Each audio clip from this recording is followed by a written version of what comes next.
होते असं वाटते का आपल्याला? निश्चित वारंवार हनी ट्रॅप लोढा प्रकरण आणि नाशिकचे प्रकरण याविषयी वारंवार आम्ही बोलत आलो. रोहिणीताई पण प्रत्येक वेळी काही ना काही राजकीयदृष्ट्या विरोध करत होत्या, म्हणून रोहिणीताई एका बाजूला मी, दोघं बाजूनं जे आम्ही चाललो होतं त्यापासनं लक्ष विचलित करणं, आमचं तोंड बंद करणं आणि त्या आमचे समाजात बदनामी होणं या हेतूने हे सगळं षडयंत्र चाललेलं आहेत. यांचे अनेक असे षडयंत्र आहेत. अनेक वेळा या संदर्भामधलं बोललं जातं, चर्चा केली जाते. मग त्या सगळ्या चर्चांना चौकशी करणार आहेत का पोलीस? खरं म्हणजे हे रुपालीताई चाकणकर यांनी बोलल्यापेक्षा पोलिसांनी सांगितलं पाहिजे की ह्या जवळ 4 मुली माझ्याकडे आल्या, ही एक मुलगी आली, या मुलीनं माझ्याकडे गुन्हा नोंद केलेला आहे. अरे कोणाचा आहे? मुलीचा आग्रह नाही, कोणाही मुलीने तक्रार केलेली नाही. कोणतीही मुली म्हणत नाही की माझ्यावर जबरदस्ती केली की माझं हे के आणलं रे. आता पोलीस एखाद्या मुलीला करतील जबरदस्ती, ती गोष्ट वेगळी, परंतु या क्षणापर्यंत आहे का? नाही. मग कशासाठी चाललेलं आहे एवढं? कुणाच्या प्रायव्हेट लाईफमध्ये बोलण्याचा तुम्हाला काय अधिकार आहे? आत्तापर्यंत तरी हे प्रायव्हेट लाईफ आहे. गुन्हा दाखल झाला आणि त्यातल्या सत्यता बाहेर आले तर तो गुन्हेगार आहे, त्याला त्याची शिक्षा कडक मिळाली पाहिजे. पण आज कोणाच्या पर्सनल लाईफमध्ये अशा रीतीनं बोलणं हे तुम्हाला कुठे दिलं? या संदर्भात येऊ दे ना. त्याजवळ कुणीही त्या ठिकाणी तक्रारदार नाही, याचा विना तक्रारीने या ठिकाणी झोडपणं सुरू आहे. पोलिसांनी रेव पार्टी म्हणून पुणे येथे पोलिसांनी छापा मारला, परंतु अद्याप अंमली पदार्थाचं सेवन केलं असा कुठलाही रिपोर्ट आलेला नाही. पोलिसांनी जो गुन्हा दाखल केलेला आहे तो ड्रगच्या संदर्भामधला गुन्हा दाखल केलेला आहे. वास्तविक अपेक्षा अशी आहे की त्या ड्रगच्या संदर्भामध्ये खोलवर पोलिसांनी जावं. ड्रग आणले आहेत का, ड्रग कुणाकडून मिळवले, ड्रग कुणाकडून घेतले, कोणी त्याच्यामध्ये ड्रग विक्री खरेदी करणारा कोणी आहे का. पण या प्रकरणामध्ये पोलीस तो तपास करतच नाही आहे, कारण पोलिसांजवळ काही नाहीच आहे. पोलीस तोंडमुशी पडले या प्रकरणामध्ये. पहिल्यांदा पोलीस म्हणाले होते की प्रांजल खेवलकर हा गुन्हेगार आहे, त्याच्यावर गुन्हे आहेत, म्हणून त्याला पहिल्या क्रमांकाचा गुन्हेगार ठेवला. कोर्टामध्ये त्यांनी सांगितलं की नाही, आमचं प्रिंट मिस्टेक जाईल, हे चुकीचं आहे. पहिल्यांदा म्हणाले हे रेव पार्टी आहे. मग मी प्रश्न उपस्थित केला, रेव पार्टीची व्याख्या काय? मग पोलीस म्हणाले हे रेव पार्टी नाही, हाऊस पार्टी आहे, घरामध्ये 7 जणांची पार्टी होती. मग प्रांजल खेवलकरने ड्रग सेवन केलेलं आहे का? तर नाही. प्रांजल खेवलकरने ड्रग बाळगलेले आहे का? नाही. त्या एका मुलीच्या व्यतिरिक्त कोणाजवळ होते का? तर नाही. त्या एकाच्या व्यतिरिक्त कुणी ड्रग सेवन केले आहेत तर आमच्याजवळ अहवाल आलेला नाही. मग त्या दृष्टीनं तपास करणं, त्या दृष्टीने तपास करताना या अशा दृष्टीने तपास करणं म्हणजे अन्य गोष्टी जे मी बोलतो लोढाच्या संदर्भामध्ये मी काही विषय सोडलेला नाही की सोडणारही नाही. तो आम्ही लावणार. या सगळ्या हानीच्या संदर्भामध्ये जे काही गुन्हे दाखल झाले असेल लोढावर त्याची माहिती द्या. लोढावर 3 गुन्हे दाखल झाले, सांगा ना कोण मुली होत्या? नावं नका घेऊ, पण कसं कसं झालं ना सांगा. कशा क्लिप आहे? लोढा जर क्लिप मिळाल्या असतील तर त्या कशा आहे, कोणाच्या आहे, कोण्या मंत्र्याच्या आहे, त्याच्यावर जरा करा. 72 मंत्री, आपले 72 अधिकारी आणि 4 मंत्री नाशिकच्या हनी ट्रॅपमध्ये आहेत, म्हणजे त्याच्यात आहे. ती जरा पोलिसांनी सखोल चौकशी करा. हे तर मी मागणी नाही करत, राधाकृष्ण विखे पाटलांनी मागणी केलेली आहे. मग ती मागणं स्वीकारून द्या ना जरा तुम्ही. त्या तिकडे चौकशात तुमचे मंत्री अडकलेले असतील अशी भीती आहे म्हणून तुम्ही चौकशा करायला तयार नाही. इथे फक्त नाथाभाऊचा जावई म्हणून तयार केलेला. कशासाठी नाथाभाऊ? कारण तुमचा राजकीय विरोधक एकटा नाथाभाऊ. अरे ज्यानं केलं तर बघूया ना.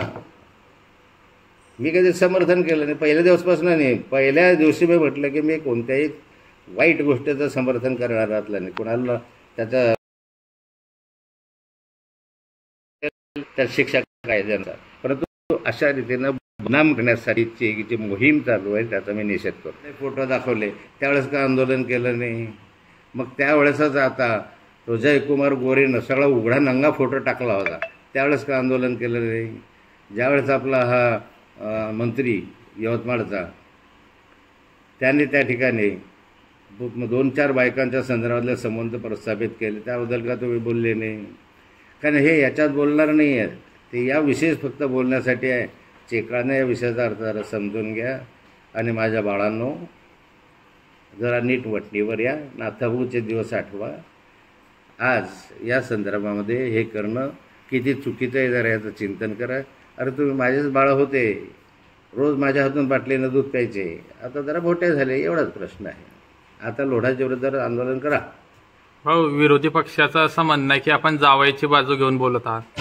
मी कधीही जावयाची बाजू घेऊन बोललेलो नाही. मी पहिल्या दिवसपासून सांगितलेलं मी जावयाचं समर्थन करणार नाही. हे तर पहिल्या दिवसचा प्रश्न आहे की जावयाचं समर्थन करणार नाही. जर त्याने चूक केली असेल कोर्टामध्ये सिद्ध होईल. पण या संदर्भामध्ये जे काही चाकणकर रुपालीताई बोलत आहे त्याचा काही आधार आहे का? एक मुलीने यावं आणि म्हणावं की माझा लैंगिक छळ झाला, मला जबरदस्तीनं माझ्यावर बलात्कार केला, माझे जबरदस्तीने फोटो काढले, मला जबरदस्तीने या ठिकाणी डांबून ठेवलं, असं कुणाची तरी तक्रार पाहिजे की नाही? मग जर कुणाची तक्रारच नसेल तर त्या ठिकाणी मी काही समर्थन करत नाही. पण कायद्याच्या दृष्टिकोनातनं ते पर्सनल आहे, ते प्रायव्हेट आहे. सहमतीनं जर एखादं झालं असेल तर तुम्ही काय म्हणता? तुम्ही काय सांगू शकता त्याच्यामध्ये? हां, बस जबरदस्ती झालं असेल तर मग ह्या सगळ्या गोष्टी येतात पुढे. आणि हे असेल सहमती असेल की कोणतंही असेल तर हे करणं गैर आहे, समाजाच्या दृष्टिकोनातनं घातक आहे. परंतु एखाद्याच्या विषयी पूर्णपणे पर्सनल असताना अजून कोणत्याही महिलेने म्हटलेलं नाही की माझ्यावर बळजबरी झाली, मला जबरदस्तीनं नेलं, माझ्यावर बलात्कार केला, या क्षणापर्यंत तरी पोलिसांकडे ते आलेलं नाही. आणि म्हणून वाया रुपालीताई या माध्यमातून हे वारंवार काढतात. माझा काय संबंध आहे? आता जावयाचं नाव नेहमी काढतात, नाथाभाऊचा जावई आहे, जावई खरी आहे. पण का मी जावयाला सांगितलं की असं कर? रोहिणीताईने त्याला सांगितलं असं कर? मग उगाच रोहिणीताई किंवा जावई हे काय तुमच्या जावई घरात काय करतात? तुमचा मुलगा घराच्या बाहेर गेल्यानंतर काय करतो हे तुम्हाला समजतं का? दारू पितो का, रंडीबाजी करतो का, ड्रग घेतो? बाहेर गेल्यावर कोण काय करतो हा त्याचा पर्सनल प्रश्न आहे. काय आम्ही सांगत नाही त्याला बाबा रे तू असं ड्रग घे बरं, पोरींना बोलवून असं करायचं, हे काही नाथाभाऊनं शिकवलेलं नाही आहे. मग उगाच राजकीय करण्यासाठी, नाथाभाऊला बदनाम करण्यासाठी आणि या ठिकाणी नाथाभाऊचं या हनी ट्रॅपमधून तो लक्ष विचलित करण्यासाठी चाललं आहे. लोढाविषयी काढा ना प्रेस कॉन्फरन्स, नाशिकच्या याच्याविषयी काढा ना प्रेस कॉन्फरन्स. लोढाच्या अनेक शिडी, गिरीश महाजनच्या अनेक शिडी लोढाकडे आहे असं त्याचं म्हणणं आहे. मग त्याचं म्हणणं आहे तर त्या लोढाला बुट मारा ना, असं म्हणणं आहे तर गिरीश महाजनला जोडे मारा, तो लोढा म्हणतो म्हणून. ते करायची हिंमत आहे का तुमच्यात? फक्त तिकडून आलं ना अर्ध्या हळकंडान पिळून. मला तर एका भाजपच्या पदाधिकाऱ्यांनी विचारलं राहायच्या कारण कशासाठी केलं रे आंदोलन? म्हणजे भाऊ मला काही माहीत, चांगला पदाधिकारीवर तो म्हणे मला अजून काही माहीत नाही. मग भरून आदेशाला केलं. अरे काय माणसं आहे तुम्हाला मी मोठं केलं. दुःख वाटतं की या जैरी पिल्लावड जी आहे या विषारी पिल्लांना मी मोठं केल्याचं मला दुःख वाटतं. इथे आंदोलन करण्यात आलेलं आहे. आपण वक्तव्य केलेलं होतं चिंकाडणे याविषयी मुक्ताईनगर येथील शिवसेनेचे आणि भाजपाचे काही कार्यकर्त्यांनी आपल्या विरोधामध्ये आंदोलन केलेलं आहे. त्याबाबत काय सांगणार दादासाहेब आपण? मला वाटतं जळगाव जिल्ह्यामध्ये जे काही भाजपने किंवा शिवसेनेने आंदोलन केलेलं आहे, रुपालीताई चाकणकर यांना मी चेकाळल्यासारखं बोलल्यात असं बोललो. चेकाळणे या शब्दाचा अर्थ असा आहे, गुगलवर जरा जाऊन पहा. महाराष्ट्रामध्ये राहून जर मराठीचे अर्थ समजत नसतील तर मला वाटते यांच्या बुद्धीची कीव केली पाहिजे. रुपालीताईंचा उल्लेख मी काल करताना रुपालीताई असं 13 वेळा उल्लेख केला. म्हणजे अनुल्लेख केला नाही, 13 वेळा उल्लेख केला आणि 2 वेळा सांगितलं की चेकाळल्यासारखं बोलत आहेत. गुगलवर जा, मराठीचं भाषांतर बघा. चेकाळणे याचा अर्थ आवेशणे, बेफाम होणे, भडकणे किंवा चेकाळणे या शब्दाचा मराठी अर्थ जर म्हटला तर खवळणे, चिडणे किंवा संतापणे असा होतो. हे जाऊन बघा जरा गुगलवर. मी मराठी लहानपणापासून शिकलेलो आहे त्यामुळे मराठीविषयी मला ज्ञान आहे. पण अर्ध्या हळकुंडामुळे पिवळे झालेले लोक तिकडून आदेश आला की याचा अर्थबिर्थ न पाहता फक्त नाथाभाऊच्या विरोधात आकसानं आंदोलन करणं किंवा यांना पुढे पंचायत समितीला तिकीट मिळालं पाहिजे, नेत्यांसमोर चमचेगिरी करता आली पाहिजे. आणि आंदोलन कोण करतायत? रावेरला, भुसावळला, जळगावला, आपल्या या ठिकाणी पाहिलं तर ज्यांना लहानपणी मी माझ्या हातून बाटलीनं दूध पाजलं आणि ते माझ्या हातून बाटलीनं दूध पिऊन मोठे झाले, ज्यांना मी मोठं केलं, असे कार्यकर्ते आज या ठिकाणी आंदोलन करताय, मला यांची कीव येते. हे बसले कुणाच्यामुळे, कुणाच्या कृपामुळे, कुणाच्या मदतीमुळे, कुणाच्या आशीर्वादामुळे. कुणी आमदार झाला असेल, कुणी सभापती झाला असेल, कुणी जिल्हा परिषदला गेला असेल, कुणी ग्रामपंचायतला झाला असेल. त्या कालखंडामध्ये नाथाभाऊने पुरेपूर मदत केली.